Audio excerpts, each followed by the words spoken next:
Bonjour à tous et bienvenue dans cette matinale du 11 mai 2017. Je suis Lucas Roudelus pour CMC Market.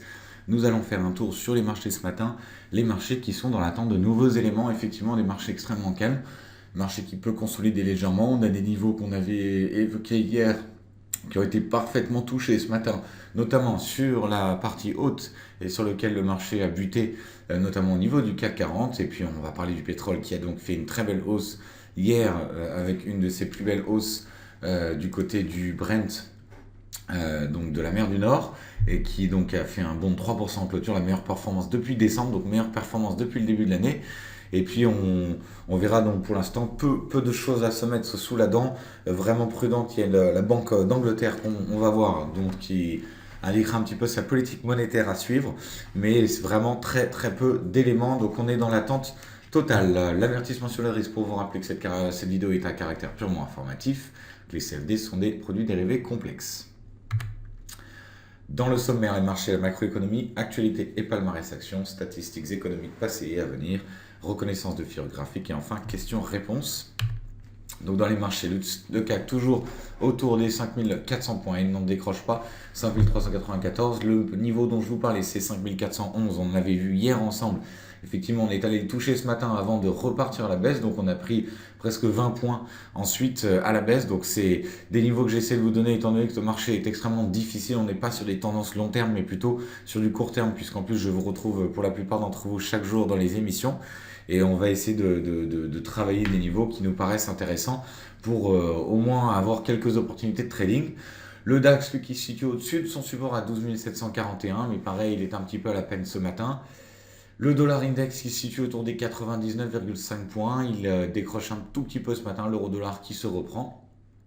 L'or qui rebondit à nouveau sur les 1218 et qui donc se situe à 1222 dollars, donc un petit peu plus d'appétit pour l'or récemment. Le pétrole qui est passé au-dessus de sa résistance à 47,1, il est à 47,8 à l'heure actuelle, et donc ce pétrole qui est effectivement intéressant. Alors, info de dernière minute, l'Union européenne relève sa prévision de croissance 2017 à 1,7%. Voilà qui pourrait peut-être aider les marchés puisque les fondamentaux sont bons, on le répète. Mais même s'il faut rester extrêmement prudent, les valeurs, les données économiques sur les fondamentaux sont bonnes et donc on cherche à s'accrocher sur ces éléments puisqu'il y a vraiment très peu d'éléments extérieurs à se mettre sous la dent à l'heure actuelle.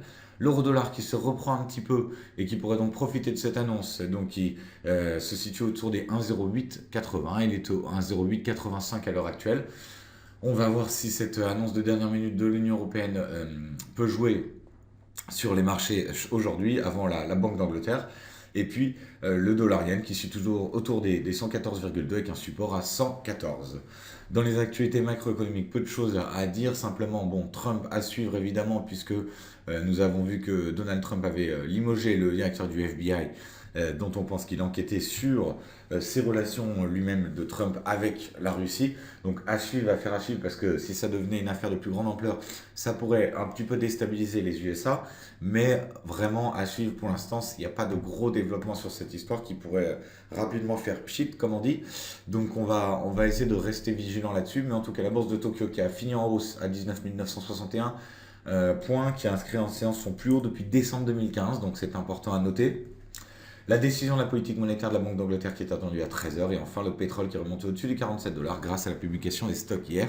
Pour ceux qui ont suivi, donc, les stocks qui sont sortis bien en deçà des prévisions et donc qui ont permis au pétrole de prendre 2-3%. Et le pétrole qui est actuellement à 1,2% de hausse. Donc on le voit, c'était un des sujets dont je vous parlais hier en vous disant que ce serait vraiment le sujet intéressant de la journée. Effectivement, c'est ce qui s'est passé. Dans les actualités, palmarès action, donc CNP Assurance qui a enregistré au premier trimestre un résultat net part du groupe de 302 millions d'euros, 302 millions d'euros en hausse de 7,3%. Direct Energy qui est en forte croissance de 25,7% sur un an. EDF, donc, qui a un accord ferme et définitif a été conclu entre EDF Énergie Nouvelle et le concert d'actionnaires majoritaire de Futuren en vue d'acquérir 67,2% de la société.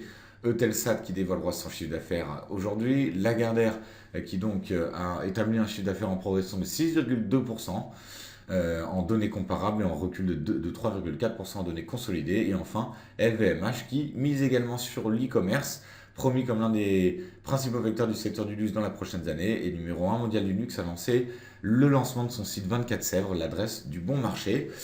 Voilà, donc le Bon Marché à Paris, 24 rue de Sèvres. Donc LVMH à suivre, toujours ce secteur du luxe qui performe, et on le retrouve notamment Kering dans les meilleures performances du CAC 40, tout comme Renault, Lafarge-Holcim, Nokia et Danone. Et dans les moins bonnes, on va trouver Safran, Vivendi, Veolia, Engie et Accor. Donc à surveiller pour ceux qui tradent les actions. Dans les statistiques passées, on a peu de choses ce matin, à part la balance compte courant au Japon à 2907 milliards contre 2643 milliards attendus.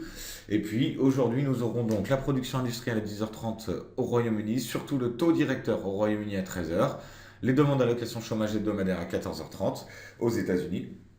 Et voilà, sinon peu de choses, peu d'actualités à se mettre sous la dent. Donc on va travailler des petits ranges qu'on va voir dans une minute sur les graphiques, mais vraiment très très peu de choses en ce moment. Un marché extrêmement calme, des petites consolidations. C'est pas impossible qu'on fasse ça pendant plusieurs jours. On va voir, en tout cas, les acheteurs essaient de se placer. C'est pour ça que je vous donne certains niveaux qui me semblent être importants pour prendre quelques mouvements rapides sur la journée. Là, à plus long terme, on est toujours sur une tendance positive, mais vraiment toutes les news sont connues, donc peu de mouvements forts. Alors, sur la figure graphique, je vous ai pris aujourd'hui le pound contre le dollar, avec un canal noté 5 étoiles sur 5, et puis deux possibilités de sortie, par le haut à 1,2988 ou par le bas à 1,2904. On est actuellement à 29,34, donc nous étions à 29,45 quand je l'ai mis sur ce graphique, sur ce PowerPoint. Donc vous voyez, on descend un petit peu. C'est deux niveaux que je vous conseille de surveiller pour le pound dollar. Et puis évidemment à surveiller aujourd'hui, puisqu'on aura le taux directeur, la production industrielle, donc ça pourrait être intéressant. La livre sterling qui se porte quand même assez bien. Le dollar, lui, qui voilà, c'est repris un petit peu. Donc on va voir, mais vraiment très difficile le marché en ce moment parce que peu de choses à faire. Et puis le volatility index qui est toujours assez bas, la volatilité du CAC également. Et puis donc je vous en parlais surtout, les cours du pétrole qui ont été dopés par la contraction plus forte que prévu, c'est la cinquième d'affilée, des stocks de brut aux États-Unis, et puis surtout le marché qui a salué le soutien de l'Irak et de l'Algérie au projet de prolongation des réductions de production de l'OPEP. Donc ça c'est quand même important à souligner. Voilà, le pétrole qui me semble être quand même le sujet un petit peu intéressant à l'heure actuelle. On va quand même faire un tour sur les marchés, mais vous voyez, peu de choses à dire aujourd'hui. Le CAC 40, donc, ce niveau de 5411, intéressant parce que, eh bien, je vous le donnais depuis plusieurs séances. On l'avait vu encore hier, donc de ce range dans lequel nous sommes actuellement et dont il faudra sortir. Alors, est-ce qu'on sera dans la même configuration que la semaine dernière avec vraiment un range toute la semaine et puis une news qui peut pousser le marché? C'est très possible. En tout cas, je vous suggère de surveiller ces niveaux, 5411 par le haut, 5374 par le bas, avec des acheteurs, on le voit, qui se repositionnent dès qu'on retouche les 5380. Tout ça, c'est vraiment du très court terme pour pouvoir au moins s'amuser un petit peu sur les marchés, aller chercher quelque chose, quelques mouvements. Sur le DAX, on est totalement à l'équilibre. Et là aussi, regardez, ces niveaux, je les ai absolument pas touchés. On est dans la même configuration, 12 740, sur lequel on peut tenter des petits rachats. Ou à l'inverse, aller se placer à la baisse en dessous, puisque on le voit, une fois qu'il est cassé, il peut aller nous apporter. Alors ce qu'il y a d'intéressant avec le DAX, c'est qu'il va avoir des mouvements un peu plus intéressants, notamment 40 points de chute qui sont tout à fait possibles. Si on est sur du CFD avec 1 ou 5 contrats de CFD, ça peut représenter une vraie opportunité. En tout cas, 12 785 qui n'est pas dépassé pour l'instant et dont on devra sortir là aussi, puisqu'un range est en train de se créer. Et quand il y a un range, il n'y a pas grand-chose à faire à part travailler ces niveaux-là. Voilà, donc c'est assez difficile. Les indices américains, on les verra cet après-midi. Le FTSE qui pourrait bouger un petit peu. Donc ce FTSE qui est quand même intéressant puisque lui aussi, alors là on va pouvoir regarder en horizon plus large. Vous voyez, il est en train de se reprendre, mais on doit aller battre les plus hauts, 7455 pour vraiment parler de valeurs encore plus hautes possibles. Mais on est encore là aussi sur la création d'une sorte de range à surveiller évidemment, mais le FTSE qui peut se porter, notamment si le pétrole monte, les valeurs de l'énergie, les valeurs minières également sont en profit, et donc on peut avoir un FTSE qui se reprend par rapport aux autres indices. Les indices corrigent, du coup l'or reprend un petit peu de terrain. Là aussi on a un range assez bien défini que je vous donne depuis plusieurs séances. Alors on en parlait encore hier, donc vous voyez c'est 1218 que je n'ai pas touché depuis, et qui donc nous avions évoqué le matin, puis l'après-midi dans le quart d'heure US, et vous voyez, c'est après ce quart d'heure US donc qui se situe à peu près à ce niveau-là. Vous voyez qu'on est revenu taper ces niveaux 2 fois pour rebondir. Donc c'est pour ça que à l'heure actuelle, difficile de faire plus que de vous donner vraiment des niveaux à travailler sur le court terme, des niveaux qui vous permettent de prendre certaines opportunités. Et donc 1218, 1226, les niveaux n'ont absolument pas changé. L'or qui pourrait continuer à grappiller un petit peu de terrain si jamais tout se confirmait en termes de peu de news, tout simplement. Voilà, donc c'est difficile. On sait qu'à moyen voire long terme, on aura les élections législatives France, Royaume-Uni. On va voir surtout le dossier italien à bien surveiller, mais ça c'est pas pour tout de suite, mais est-ce que les élections sont anticipées? C'est ça qu'on va devoir regarder, et puis on va faire attention à toutes ces choses-là. Par contre, le niveau, le sujet intéressant, le produit intéressant, c'est le pétrole. Donc le pétrole qui hier, après les stocks de pétrole à 7h30, vous voyez cette grande mèche, donc avec cette progression entre 46,47 et 47,23. Et puis ces 47,10 dont je vous avais parlé beaucoup, qu'on avait touché, qu'on avait eu du mal, sur lequel on était venu rebondir. Et vous voyez, depuis, on est vraiment reparti à la hausse. Alors est-ce qu'on peut aller chercher plus haut? Oui, probablement. L'idée, j'ai écrit un article d'ailleurs que j'ai posté sur notre site et que je vous invite à aller lire parce que j'explique un petit peu qu'est-ce qui joue sur le pétrole aujourd'hui.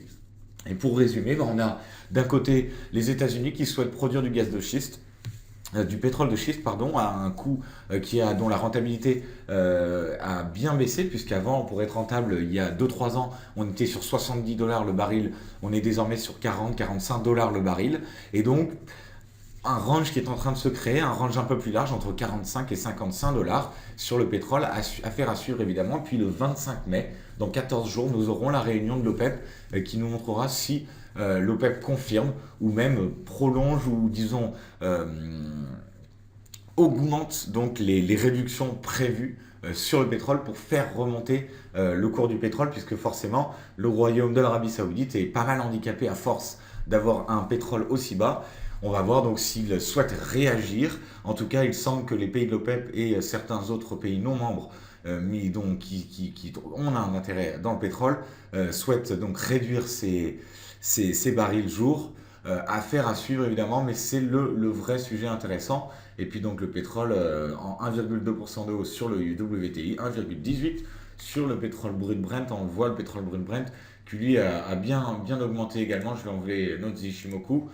Voilà, le pétrole Brent, on le voit sur 30 minutes, a une belle progression depuis ce point bas touché à environ aux 46,3 $. L'euro-dollar de son côté, donc, qui essaie de reprendre un petit peu de terrain. On va se mettre en horizon plus court et donc voilà, on va devoir revenir vers les 1,0904 avant de parler vraiment de hausse prononcée. Mais pour l'instant, l'euro qui essaie de reprendre un petit peu de terrain, mais timidement, vraiment timidement. Peu d'actualité, donc peu de mouvements. Vous voyez, toutes ces paires de monnaie qui finalement ont des variations en dessous de 0,10 pour la plupart, ou 0,20 même pour la plupart. Voilà, à part le dollar CAD qui monte bien pour l'instant. Et puis donc le dollar index qui corrèle un petit peu pareil, un range 99,21, 99,65 qui n'a pas changé et dont on est obligé un petit peu à l'heure actuelle de faire ces ranges, de travailler ces ranges. Il y a un vrai manque de direction, même si la tendance est positive. Attention tout de même à tout retournement de marché, toute consolidation est tout à fait possible. Dernièrement, le pound dollar qu'on a vu dans nos reconnaissances de figures graphiques, donc sur le range qu'il va falloir bien travailler. Donc pour rappel, avant que nous quittions, le range dont je vous ai parlé, c'est celui-là, donc 1,2988 sur le haut, 1,2904 sur le bas. Voilà, je vous retrouverai dès cet après-midi pour le quart d'heure US avec, espérons-le, beaucoup plus d'actualité, même si c'est pas sûr. Et en tout cas, on aura eu la Banque d'Angleterre qui nous aura donné le taux directeur et sa politique monétaire et on suivra ça avec la plus grande attention. Je vous remercie tous et je vous souhaite une excellente journée de trading. À tout à l'heure.